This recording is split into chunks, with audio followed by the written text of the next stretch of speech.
अहिंसा तीर्थ प्रणेता, अहिंसा तीर्थ प्रणेता, जय जय हो भारत गौरव राष्ट्र संत प्रमुख सागर। स्वर्णिम स्वर्ण जयंती का अवसर ये महान है, मिलकर हम मनाएंगे गुरुवर देश की शान है प्रमुख सागर। जय हो गुरुवर प्रमुख सागर, जय हो गुरुवर।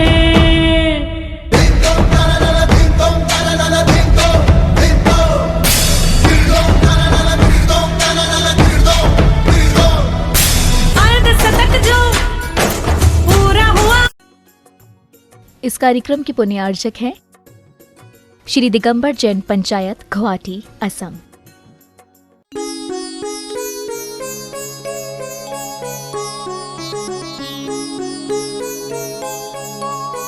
धर्म स्नेह भावात्माओं, सोते को जगाने संत आते हैं।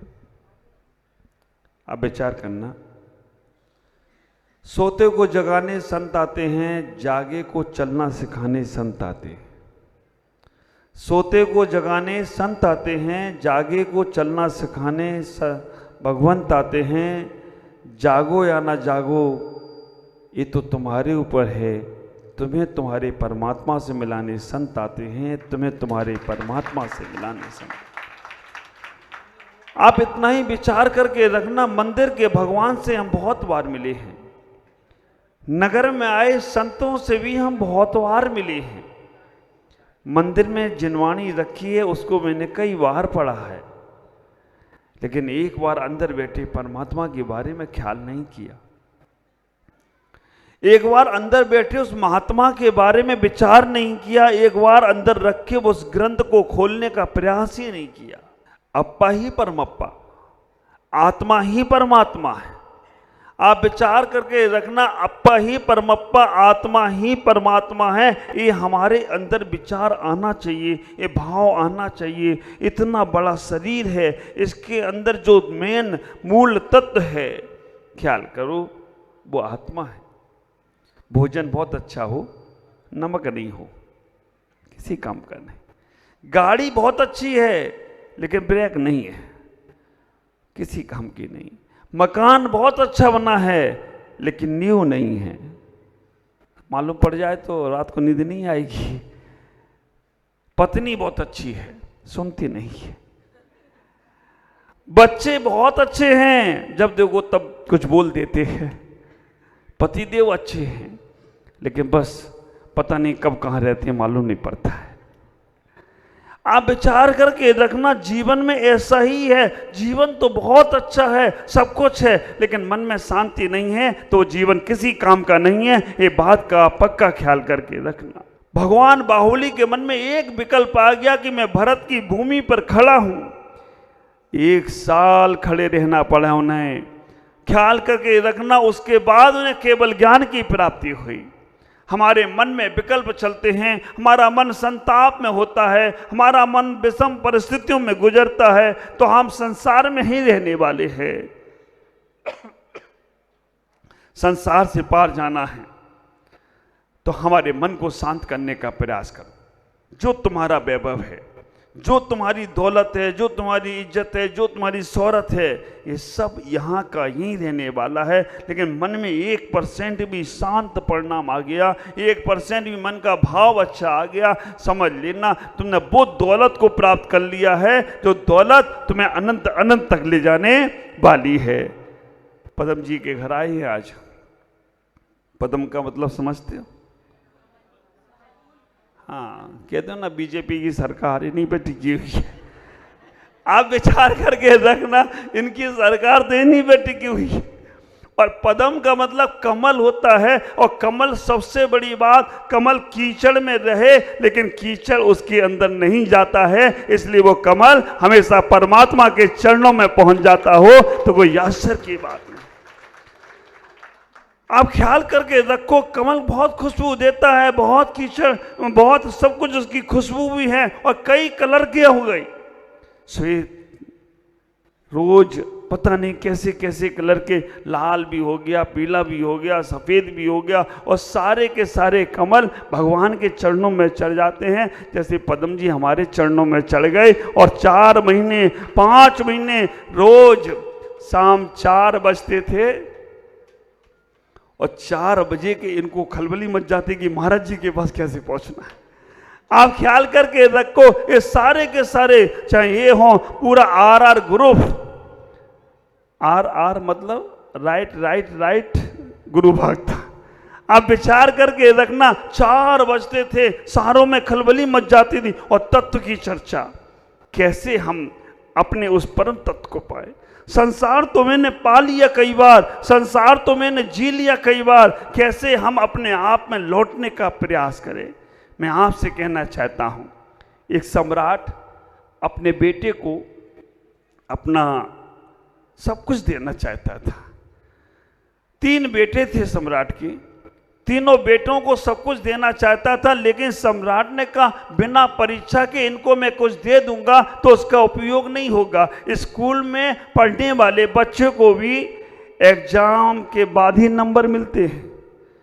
एक किसान भी खेत में बीजारोपण करता है ना, उसको भी परीक्षा देना पड़ती है, सर्दी गर्मी बरसात, उसके बाद उसे फसल मिलती है। एक माँ बच्चे को जन्म देने के पहले 9 माह परीक्षा देती है। तो ख्याल करके रखना, सम्राट ने कहा मैं अपना राज दरबार से सौंपना चाहता हूं, बच्चों को देना चाहता हूं, लेकिन ऐसे ही दे देंगे तो इन्हें कीमत मालूम नहीं पड़ेगी।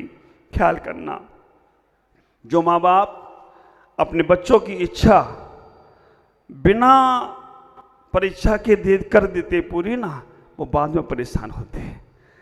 आप ख्याल करो, कल हम महावीर भाई के यहाँ थे, विधान चल रहा था, हमने इनके छोटे बेटे से कहा तुभ्यम से कि 120 अर्घ चढ़ाना ना, संभाल संभाल के अर्घ चढ़ाना, इतना भी नहीं होना चाहिए कि खत्म हो गया और ऐसा भी नहीं कि और मंगाया जाए। इतना होशियार निकला, 120 अर्घ भी चढ़ गए और माल वैसा ही का वैसा बचा रहा हो तो कोई आश्चर्य की बात नहीं। ख्याल करो, ये समझदारी है कि हमारे पास जो कुछ भी है उसमें हमें कैसे जीवन को जीना है। परीक्षा के बिना अगर आप अपने बच्चों की इच्छा पूरी करते हो तो विचार करके रखना, उन बच्चों को उस चीज का महत्व मालूम नहीं पड़ेगा। बच्चे रोए, पहले बच्चे रोते थे तो माँ ने लोरी सुनाती थी, है ना, चंदा मामा दूर का, और क्या बोलते थे, पुआ पकाए पूर के आप खाएं थाली में, और कितना अच्छा लगता था।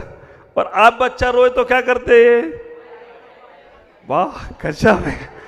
अब बच्चा रोए तो तुरंत मोबाइल, वो काम वाली भी मालूम है कि हमें मालूम है बच्चा रोएगा तो मोबाइल से चुप होगा। हुआ क्यों ऐसा मालूम, जब वो घर में आया ना तब तुम्हारा मोबाइल छूटा नहीं, तो आते ही वो मोबाइल मांगता है, क्योंकि घर में रहा और वो संस्कार पड़े रहे, और जैसा जैसा तुमने मोबाइल इस्तेमाल करते रहे वैसा ही वैसा वो बच्चों के अंदर संस्कार पड़ते रहे। पहले की माताएं होती थी तो जब खाना भी बनाती थी तो बोलती थी भक्तामरा पिण्यते मौल मणि बनवाणम। अब आजकल क्या बोलती है, मोबाइल लगा दिया, गाना चल रहा है, तो जब जब मुझे पुकारे मैं दौड़ी आऊं नदिया किनारे। तो अब बच्चा क्या करेगा, माँ नदिया किनारे वो सागर किनारे, हो गया काम। आपने भक्तियां करना ही छोड़ दी। आप ये सोचते हो कि मैं बच्चों को बोलूं तो सीखेंगे, बच्चे दिखाने से सीखते हैं, सिखाने से नहीं। ख्याल करना, बच्चों को अगर तुम्हें सिखाना है तो बच्चों को सिखाना है तो पहले तुम्हें दिखाना पड़ेगा। ए फॉर एप्पल चिल्लाते रहो, बच्चे नहीं समझेंगे ए फॉर एप्पल क्या होता है। एप्पल दिखा दो, तुरंत बोलेंगे हाँ ए फॉर एप्पल। तो कई बार तो हमें दिक्कत हो जाती है।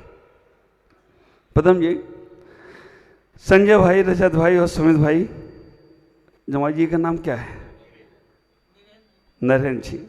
हमें दिक्कत ये होती कई बार, छोटा बच्चे को लेकर कोई माँ पिता आ जाएं और बच्चों को कहते ढोक लगा ढोक लगा ढोक लगा, और खुद नहीं लगाते, खुद नहीं लगाते, खुद तो खड़े रहेंगे, कहेंगे बच्चे से ढोक लगा ढोक लगा ढोक लगा, और बच्चे ने कहीं गलत सुन लिया, उसने सुन लिया ठोक लगा तो ठोक ही देगा, वो खुद झुक जाते तो वो भी झुक जाता।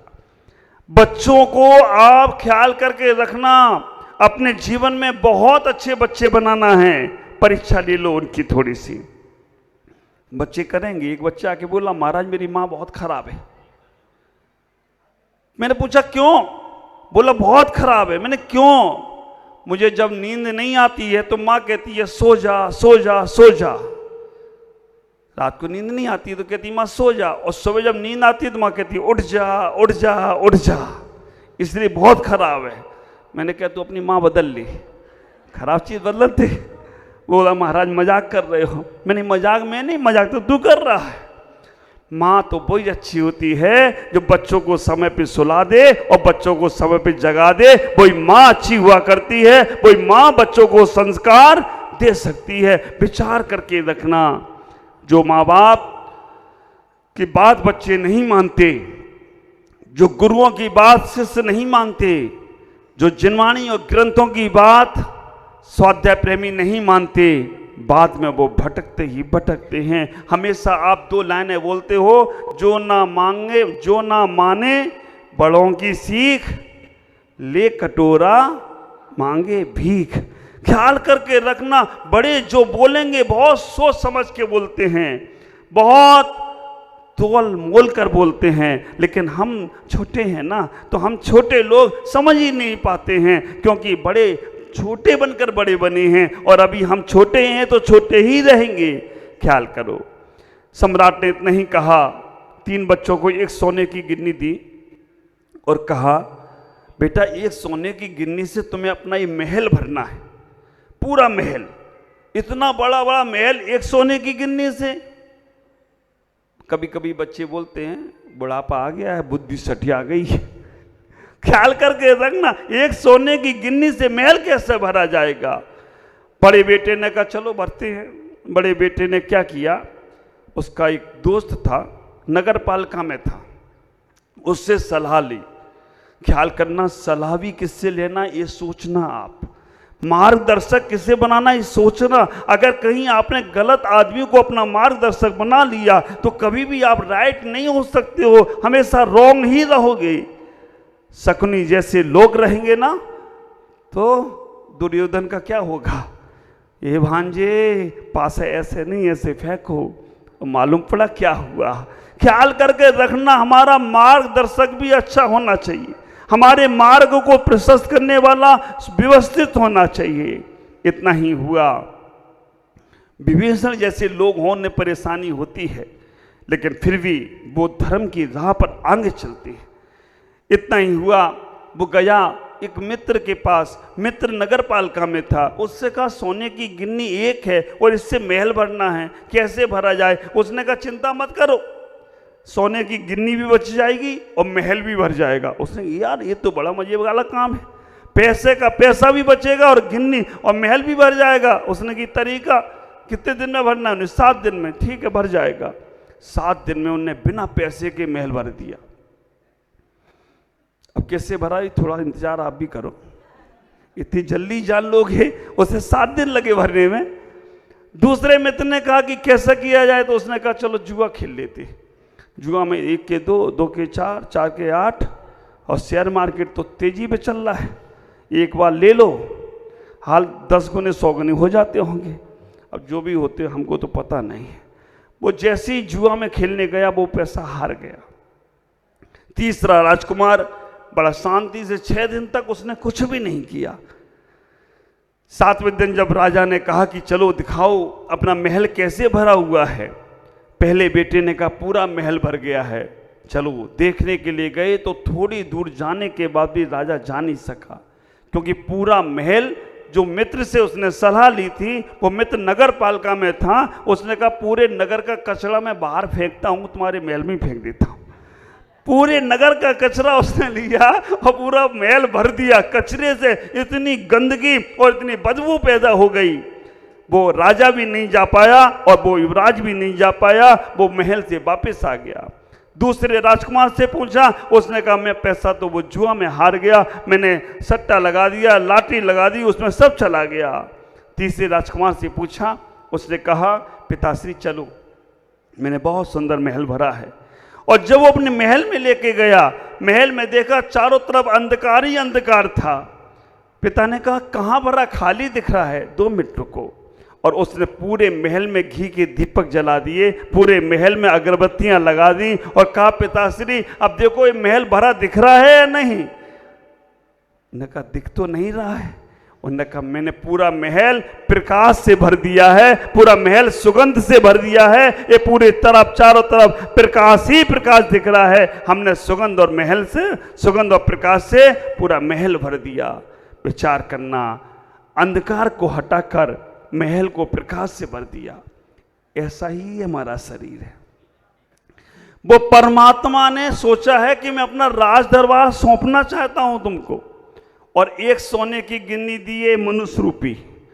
इस सोने की गिन्नी है मनुष्य रूपी। इस मनुष्य रूपी सोने की गिन्नी से आप अपने मन में कचरा भरते हो, मन को डस्टबिन बनाते हो या मन को गुलदस्ता बनाते हो, ये आप ख्याल करके रखना। अगर इधर उधर का कचरा इसमें डालते रहोगे, गंदगियां डालते रहोगे, व्यसनों को प्राप्त करते रहोगे, खराब करते रहोगे अपने शरीर को, चाहे शराब पियो, चाहे सिगरेट, चाहे और नॉनवेज खाओ, इससे शरीर तुम्हारा खराब हो रहा है, कचरे वाला हो रहा है। कभी तुम्हारी आत्मा तुम्हें मिलने वाली नहीं है। पहला आदमी वही है जो मन को खराब करता है। दूसरा आदमी वो है जो हमेशा गलत सोचता है, कुछ नहीं है, खाली डब्बा है। और तीसरा आदमी वो है, तीसरा राजकुमार वो है जो खुद को भी प्रकाशित करता है और जगत को भी प्रकाशित कर देता हो, तो कोई आश्चर्य की बात नहीं है। ऐसा ही वो परिवार आज पद्मचंद जी, संजय भाई, सुमित जी, रजत कुमार जी पाटनी परिवार, और मिश्री लाल जी, सुरेश कुमार जी, अमित कुमार जी, सारक बाकलीवाल परिवार, ये दोनों परिवार ऐसे ही हैं कि इन्होंने खुद को तो प्रकाशित किया ही किया है, लेकिन जगत को भी प्रकाश करने के लिए धर्म कार्य में आगे बढ़ते हो, अच्छे कार्य में आगे बढ़ते हो, तो कोई आश्चर्य की बात नहीं है। मैं आपसे कहूँगा आज चातुर्मास का कलश और सबसे मुख्य कलश है, प्रथम कलश है, इस परिवार को मिल रहा है। और इस परिवार ने ऐसे पुण्य इकट्ठे किए होंगे कि बड़े बड़े संतों के चातुर्मास कराने का सौभाग्य मिला। जब मैं सुरेश जी के घर था तो हमारे अध्यक्ष जी ने बताया, महाराज सबसे पहले साधु संतों को यहाँ लाने का सौभाग्य इस परिवार को मिला है। ये परिवार ने साधु संतों को लाने का सौभाग्य, भले ही वो माता जी आई हों, लेकिन परिवार लेके आया है। और आज इस परिवार ने बहुत पुनर्जन कर लिया। कैसे कैसे पुनर्जन कर लिए, कहेंगे ये अमित मास कलश की बात। अगर देखो, मैं पद्म जी को भी नहीं जानता था, संजय भाई को भी नहीं, सुरेश जी को भी नहीं। ये बच्चा ने आके बोला, महाराज मेरा मन है चातुर्मास कलश लेने का। मैंने कहा बहुत अच्छी बात है, और ले लो, तुम्हारे को मन है। फिर इसने बात ऐसी समाज से कर पंचायत से बात कर ली और कहा कि मेरा पहला कलश होगा, और इस बच्चे की वजह से दोनों परिवार में कलश पहुंचे हों तो कोई आश्चर्य की बात नहीं है। शांत रहता है लेकिन बहुत सेवा करता है। मैं इस परिवार को बहुत बहुत मंगल में आशीष देता हूं, और इतना ही कहना चाहूँगा कि जीवन में बहुत आगे बढ़ो, कभी भी देव शास्त्र गुरु को छोड़ना नहीं। जब भी अच्छे काम हों उन्हें हमेशा करते रहना। जो आप कर लोगे वो आपके साथ हमेशा हमेशा जाने वाला हो, तो कोई आश्चर्य की बात नहीं है।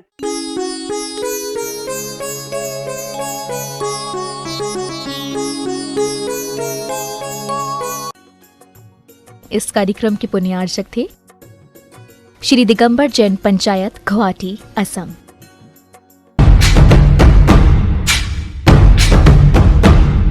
अहिंसा तीर्थ प्रणेता, अहिंसा तीर्थ प्रणेता, जय जय हो भारत गौरव, राष्ट्र संत प्रमुख सागर। स्वर्णिम स्वर्ण जयंती का अवसर ये महान है, मिलकर हम मनाएंगे, गुरुवर देश की शान है, प्रमुख सागर।